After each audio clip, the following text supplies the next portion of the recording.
Municipal ఎన్నికల్లో party టికెట్ల కేటాయింపుపై Congress senior నేత మాజీ ఎమ్మెల్యే జీవన్ రెడ్డి తీవ్ర అసంతృప్తి వ్యక్తం చేశారు. జగిత్యాల మున్సిపాలిటీలో టికెట్ల కేటాయింపుపై అసహనం వ్యక్తం చేశారు. ఎమ్మెల్యే సంజయ్ వర్గానికి ఎక్కువ టికెట్లు ఇచ్చారని మండిపడ్డారు.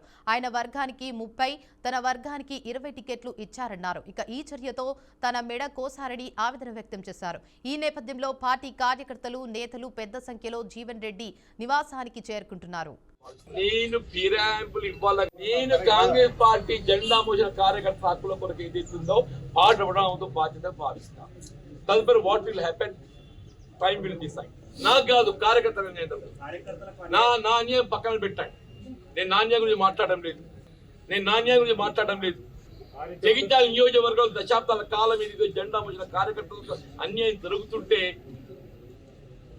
నేను నోరు మెదపకపోవడం సహేతుకం కాదు. వాళ్ళకి అండగా నిలవడం నా బాధ్యత భావిస్తాను. నేను ఫిరాయింపులు ఇవ్వాలా కాదన్న 2014లో తెలంగాణ రాష్ట్రం ఏర్పడ్డ నాడు ఇదే యాదయ్య గారు ఏదైతున్నదో ఆనాడు కాంగ్రెస్ పార్టీ శాసనసభ్యుడికి ఎంపికై బీఆర్ఎస్ గురించి ఫిరాయిస్తే నేను కాంగ్రెస్ పార్టీ ఉపనాయకుడిగా సిఎల్పి ఉపనాయకుడిగా శాసనసభ వేదికగా ఏదైతుందో అంశాన్ని గలం లేవనెత్తడమే కాకుండా కంటిన్యూటీలో జానారెడ్డి గారు ఏదైతుందో అఖిలపక్ష కాంగ్రెస్ సమావేశం ఉండేది నేను లీడ్ చేశాను. ఉపనాయకుడికి ఏదైతుందో శాసనసభ నాయకత్వం నేను వహించాను. ఇవాళ మేము ప్రొటెస్ట్ చేయడమే కాకుండా we laid position to the governor. ఇవాళ విషయంగా చెప్పేది 2014లో ఇదే యాదయ్య గారు కాంగ్రెస్ పార్టీ శాసనసభ్యుడికి ఎంపికై టీఆర్ఎస్ పార్టీకి ఫిరాయించినాడు.